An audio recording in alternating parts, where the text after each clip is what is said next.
Artinya ada dualisme atau dua polar pengembangan dari Yamaha ZR M1 tahun depan.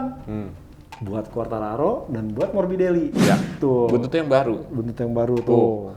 Sampai gue bingung, set ini knalpot keluar. Apa panjang banget? Apa memang bodi belakangnya dibikin lebih ramping? Lebih ramping, betul, ya kan? betul. Lebih ramping, tambahin lagi Stegosaurus tuh. Akankah Honda? Ya balik lagi kayak dulu. Gua kan lebih mementingkan Marc Marquez.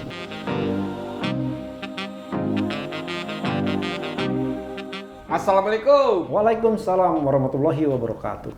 Jumpa lagi. Jumpa lagi. Jumpa. Jadi kembali. Nah, guys, balik lagi, Bang. Ya. Soal tes pramusim nih. Kali ini tes pramusim MotoGP Valencia 2022 membahas motor pabrikan dari Jepang. Tapi bener nggak sih tes pramusim? Belum dong ya? Udah tes dong. Valencia aja deh, tes Valencia. MotoGP ya. Kan pramusim 2023. Walaupun dia- les.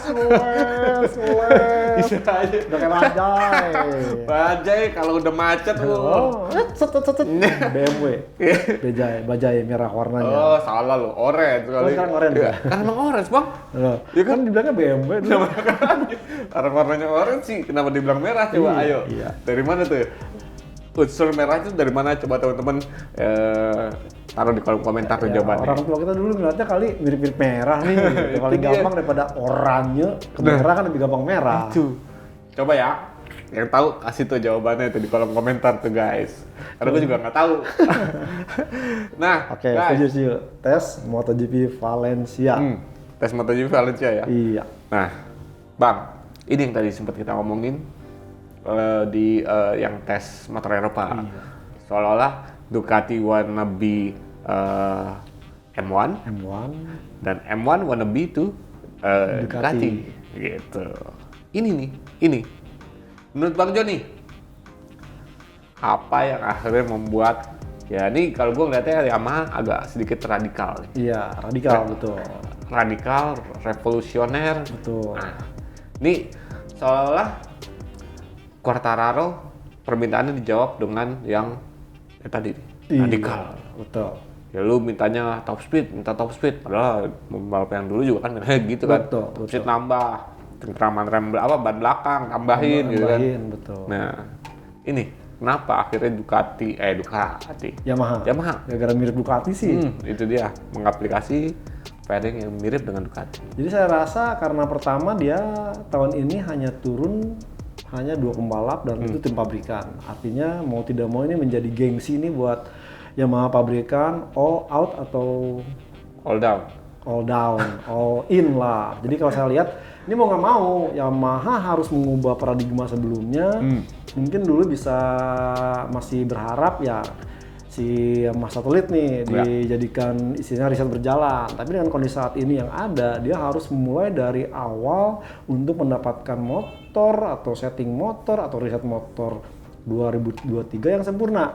Itu sebabnya cukup kaget juga ya saat menyaksikannya itu bagaimana mulai menggunakan fairing Stegosaurus, kemudian tiba-tiba yang mewujudkan adalah yang mirip dengan Ducati ini, meskipun kemudian diganti lagi. Jadi saya melihat mungkin sektor mesin sudah ketemu, artinya cukup puas, tidak terlalu tinggi top speed permintaannya, tapi ini mencari istilahnya konsistensi rear grip. Oke. Karena untuk memanipulasi atau mengakuisisi dengan data ECU mungkin agak susah, makanya dia akhirnya belajar nih ke kebon sebelah nih, Ducati kayaknya ini banyak yang begini, kenapa nggak dicoba? Meskipun kalau kita melihat fokus yang istilahnya berbau-bau Ducati itu memang ke Quartararo. Karena kalau ke Morbidelli sendiri lebih konservatif lah istilahnya, bener-bener motor yang Ya ibaratnya pengembangan Rossi-nya gitu ya. Yamaha yang memang masih mempertahankan ciri khas utamanya yaitu kemampuan yang lincah, kemudian cepat di tikungan kencangnya, itu yang coba di ini. Nah, artinya ada dualisme atau dua polar pengembangan dari Yamaha ZR M1 tahun depan.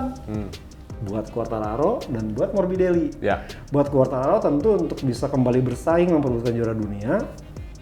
Buat Morbidelli ini jangan sampai ditendang. saya masih pengen diperpanjang nih, kalau Ya. nggak ditendang, ya udah. Bahaya karena Iya. karena ada ya ini toprak nih yang digadang-gadang ya bisa aja menggantikan Morbidelli tiba-tiba kalau Morbidelli di 2004 kan. tidak bagus. Artinya dengan hal itu ini menjadi istilahnya baik Quartararo, baik Franco Morbidelli dalam pengembangan Yamaha M1. Ini saya rasa sebenarnya kenapa nggak dilakukan dari sebelum-sebelumnya. Dan hasilnya sih saya rasa cukup memuaskan karena kalau kita melihat terlepas nanti mana yang digunakan, karena aerofaringnya kan ada yang kayak gaya Ducati, ada yang gaya Aprilia juga, kemudian ada yang gaya lama, terus kemudian ada Stegosaurus yang belum mungkin memang aerobody atau yang seperti Ducati atau seperti Aprilia. Tapi ya tidak menutup kemungkinan di musim tes yang di Malaysia mungkin ada perubahan baru lagi. Tapi yang pasti baik Morbidelli, baik Quartararo mengaku yang merasakan perbedaan yang positif dari Yamaha M1 yang istilahnya ini motor cikal bakal M1 2023. Tapi gue ngeliat ya bang,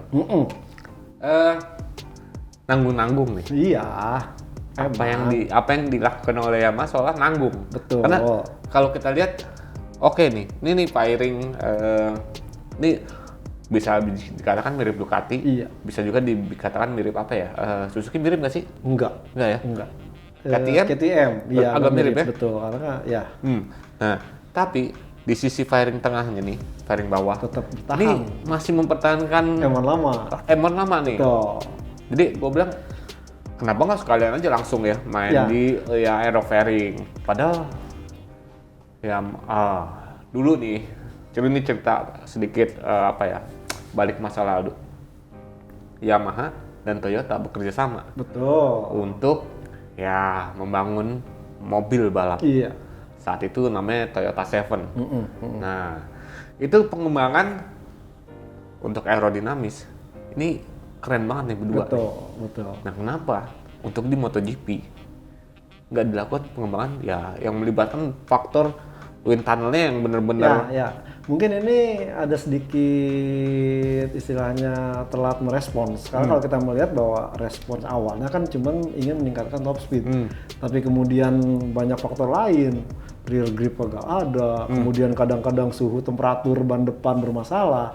Ini menjadi jadi PR-PR baru tambahan yang mungkin bisa direduksi atau solusinya dengan memperbaiki perangkat aerodinamika. Nah, saya rasa dengan kemarin melakukan ya banyak uji coba seperti ini akan dibawa ke wind tunnel nih sepertinya dan akan dicoba semuanya. Makanya dari apa yang di feedback dari Morbidelli, dari Quartararo, ini harapannya bisa diuji cobakan di dalam terowongan angin, kemudian di Sepang udah kelihatan nih, yang mana nih yang benar-benar istilahnya menu yang atau umpamanya susunan ingredient yang paling akurat. Resepnya gitu. Resepnya benar-benar komplit gitu. karena ya itu tadi gue bilang kok kesannya kayak nanggung amat gitu ya. Cuma manfaatin di sini doang nih kayak sedikit winglet itu juga nggak gede-gede banget wingletnya kan. Dan bahkan kadang nggak digabung dengan ini sendiri. Stegosaurus. Iya, Stegosaurus sebenarnya udah dipakai oleh Carl Crutchlow ya ketika di sesi latihan ya. Itu dan bahkan sempat tes private di Jerez. Tes private Jerez. Sampai yang lucunya komentar dia emang apa ya, antara pembalap sama pelawak sih. Iya, belak-belakan dah. Dia bilang ya saat itu ditanya, "Lu kenapa Stegosaurusnya gede banget gitu kan?" Terus dijawab sama Crutchlow, "Ya, buat apa bikin kecil? Iya nggak? Kalau bisa bikin gede dan berfungsi, buat apa bikin kecil?" Gitu iya, kan. bener dia. Emang aduh, kurang ajar tuh Crutchlow tuh. Iya. Tapi ya itulah untuk Yamaha ya bang. Semoga sampai di Malaysia udah ada pengembangan lagi, udah ada part baru. Kira-kira mana yang mau dipakai? Tahun depan jadi cuma ada 2 motor dan Yamaha doang yang konfigurasi mesinnya inline. Jadi ntar motornya mesinnya ada stiker nih. Apa? Ya hampir punah.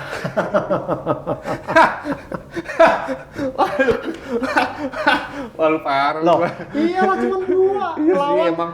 Yang lawan berapa? Enggak, jangan ngomongin jangan hampir punah lah. Loh, kan istilahnya terancam punah. The one and only gitu. Terancam punah kalau namanya. Atau langka gitu kan. Iya kan sama aja. Sama ya. Langka soalnya kan kalau langka jadi koleksi gitu. Kalau ini kan enggak gitu. Jadi ya sekarang ketemunya Honda V4. Terus yang 4 pabrikan lain, yang Ducati aja udah V4 2 semua. lawan Ducati 8 V4 semua. Iya. Artinya benar-benar cuma 2 dan ini menjadi tantangan tersendiri buat Yamaha di musim depan. Nah, itu dia. Jadi buat para fansnya Yamaha, wah, semoga bisa ngelawan ya.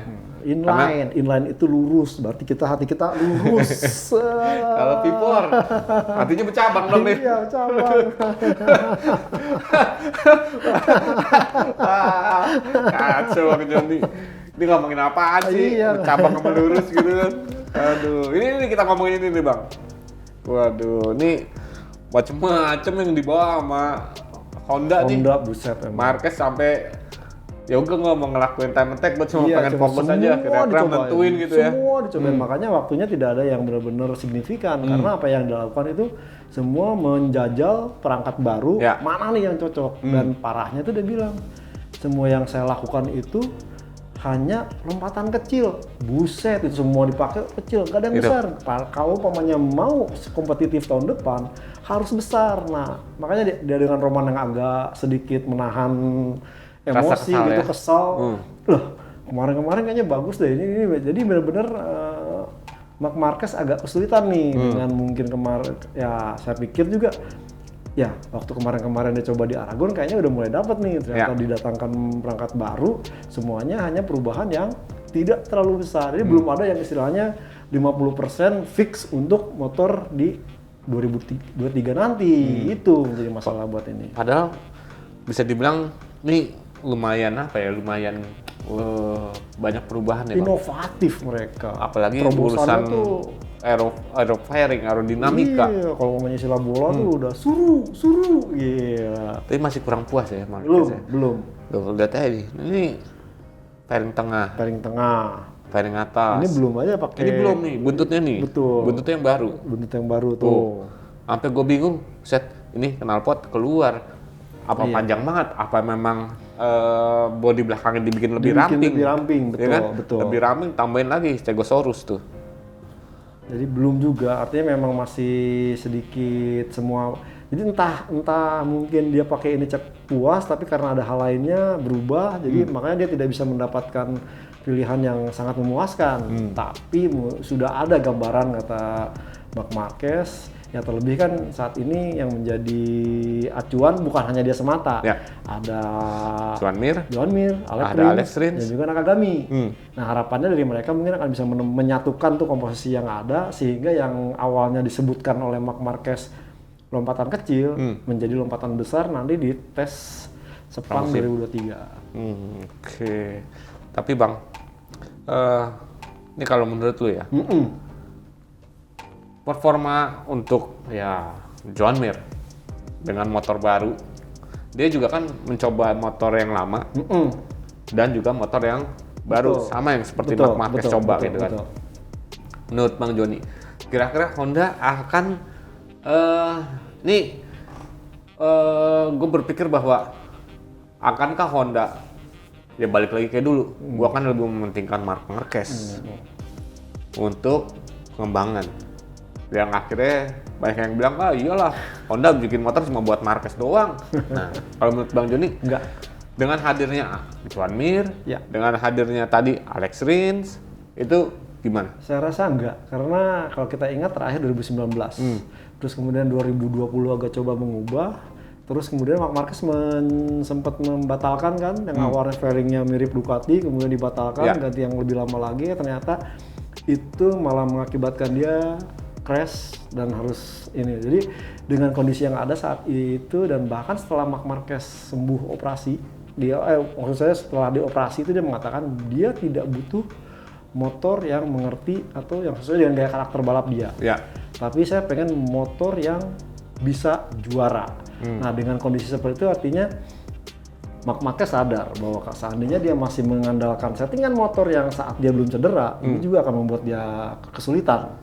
Ya terbukti dia sampai akhirnya ya di 2021 kan sempat itu lagi coba lagi, cuman akhirnya dia menyerah, kemudian memutuskan untuk naik meja operasi yang keempat kalinya, baru kemudian turun lagi tuh di Aragon dengan berbagai macam perubahan. Yang paling signifikan adalah aluminium sasis. Padahal sebelum-sebelumnya kan aluminium karbon.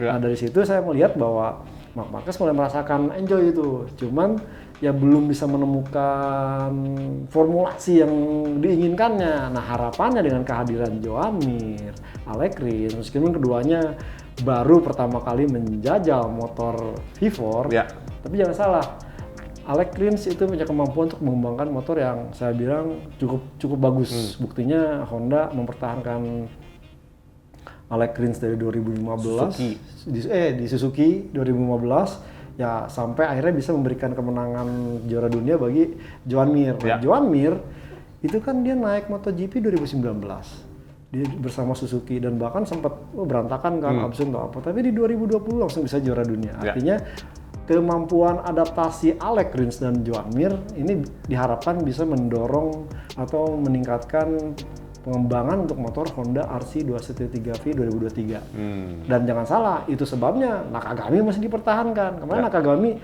dengan berbagai macam upgrade pun bisa cukup kompetitif. Cuma memang katanya masih agak sedikit terganggu dengan kondisi cedera jarinya nih. Seandainya mungkin ntar dia bisa lebih pede lagi, saya rasa nanti ini komposisi motornya benar-benar the winning bike of Honda Motorbike.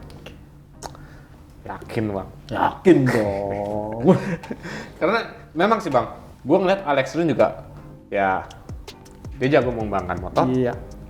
Joan Mir dia ya jago adaptasi. Betul. Dan dengan komposisi seperti itu, ya ini bantuan banget nih buat Marc Marquez nih sebenarnya. Ya walaupun ya Pol Espargaro juga sebelumnya nih ya, itu juga kan dia ya jago lah sebagai seorang pengembang motor, jago lah. Dia kan buktinya dia KTM RC16 kan beda swing ini, beda sasis. Sasisnya kan kalau mereka trellis, ini delta box aluminium. Sama-sama delta box ya. Iya.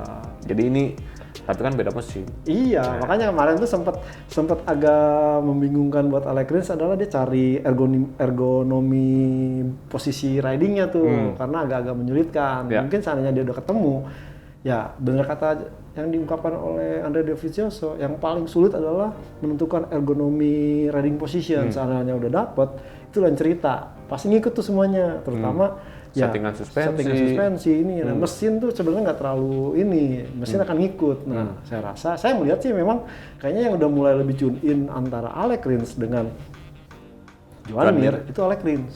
Dia coba sampai akhirnya kemarin kan dia masih coba-coba terus. Waktunya memang sih belum sampai secepat Marini, tapi masih 131. Dan Alex Rins juga sempat nyobain motor ya yang terbarunya juga kan, Bang? Iya. Dengan fairing terbaru. Kalau ini kan fairing yang lama nih masih nih. Dan yang masih yang gaya-gaya Aprilia. Sama Aprilia sih. Iya. Cuma bedanya kalau yang ini apa ya? Ada dua apa ya? Dua tingkatan. Ada dua tingkatan ya? Iya. Kalau yang dicoba Marquez kan satu player. Tapi Bang, iya. Kalau kita bicara tentang ya dominasi motor Eropa, dengan Jepang yang hanya ya 2 pabrikan aja nih sekarang. Betul, sulit. Menurut Bang Joni gimana? Ini saya melihat justru memang istilahnya keuntungan masih ada di pabrikan Eropa. Karena Eropa kalau saya lihat kemarin itu tidak terlalu banyak perubahan yang mencolok gitu. Karena mereka istilahnya udah benar-benar punya kultur racingnya itu evolusioner, dikembangkan sejak akhir musim, baru disempurnakan.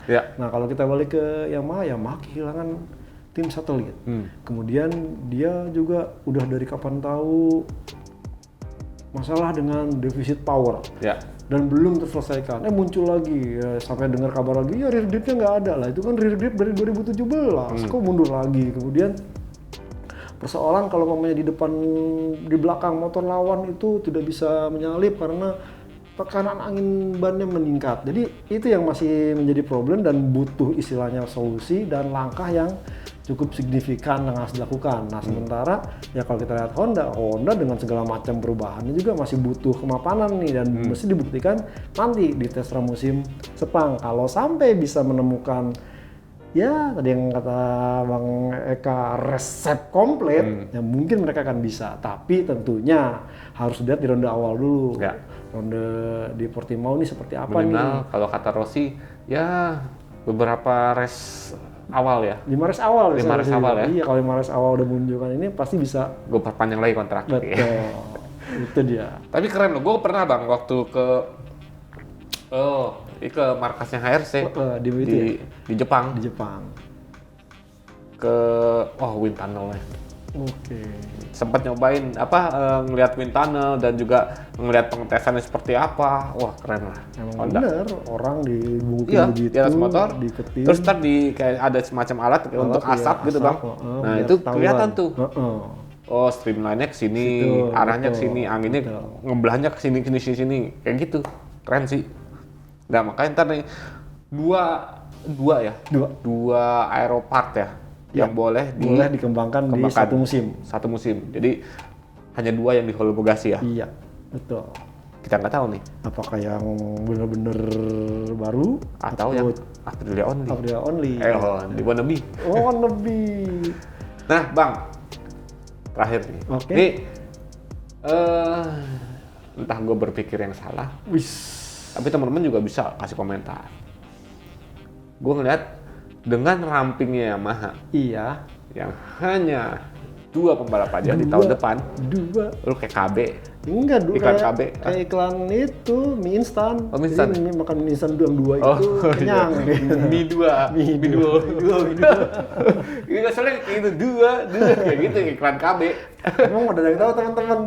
Pasti ada lah, itu dia. Nah, dengan hanya 2 pembalap. Gue berpikir justru ini kesempatannya bagi Yamaha untuk bisa lebih bangkit. Karena kenapa bang? Kalau gue berpikir dengan 2 pembalap, gue harus bisa lebih fokus. Iyalah. Dengan 2 pembalap, budget juga lebih minim. Betul. Iya nggak? Iya. Harusnya budget yang tadinya dipakai buat yang 2 pembalap yang lain gitu kan. Ini kan bisa dipakai untuk pengembangan yang lain kan. Iya paling gampang. Termasuk gajinya si Marmor ini kayak dinaikin gitu kan, biar mesinnya lebih kenceng lagi gitu kan. Tapi yang pasti ya kita melihat apa yang berkaca ke Suzuki ini yang mundur. Suzuki kan ramping, streamline. Iya. Dan cuma tinggalnya tadi apakah kultur Yamaha masih bertahan harus melakukan pengetesan di Jepang atau mereka istilahnya saya tuh selalu bilang apakah Yamaha akan mewujudkan atau istilahnya merealisasikan proyek mereka yang digembar-gembor di 2018 mendirikan Yamaha Test Team Eropa waktu itu kan sempat Jonas Folger lah calonnya, kemudian ganti lagi si siapa Lorenzo akhirnya sekarang Al Crutchlow. Artinya apa? Karena kalau umpamanya Crutchlow yang berangkat ke Jepang, itu kan butuh waktu juga. Itu satu. Kedua, handicap lainnya adalah bahwa sirkuit Jepang kan nggak semuanya dipakai di MotoGP. Hanya mungkin Motegi. Lah Motegi kan itu sirkuitnya Honda. Ya kalau udah ngetes di situ kan ketahuan. Nah kenapa nggak di Eropa aja atau minimal ya kalau Suzuki kan sempat markasnya di Inggris. Jadi mereka bisa bermain di sirkuit-sirkuit yang Silverstone, terus Donington Park yang MotoGP lama dan bisa ke Eropa juga. Di Eropa kan tidak istilahnya tertutup gitu bahwa ini sirkuitnya pabrikan A, ini sirkuit pabrikan B, terbuka gitu. Dan saya rasa seandainya itu dilakukan, mungkin akselerasi dari aplikasi teknologi terbaru dari Yamaha M1 di 2023 akan lebih terasa buat Fabio Quartararo dan juga Franco Morbidelli. Tuh. Karena gue ngeliatnya, ya lo harus harus bisa membuktikan gitu. Dengan hanya 2 pembalap, organisasi makin ramping. Ya, gue bisa berbuat lebih gitu kan. Jadi nggak usah mikirin, ini kalau gue ngembangin ini, berarti ntar gue mesti ngasih pengembangan ke tim satelit. Ya nggak usah kan sekarang, udah fokus aja.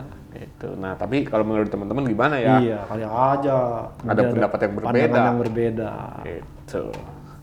Oke bang. Siap. Tak sabar rasanya menunggu. Iya. Udah pengen musim 2023 lagi. Padahal November aja baru tanggal 9 nih. Itu dia. Baru mau Mandalika. Aduh. Iya. Tapi berapa bulan ya kita? Ya November, Desember, Januari. Ketemu 3 bulan ya? 3 bulan. 3 bulan. 3-4 bulan lah. 3-4 bulan lah.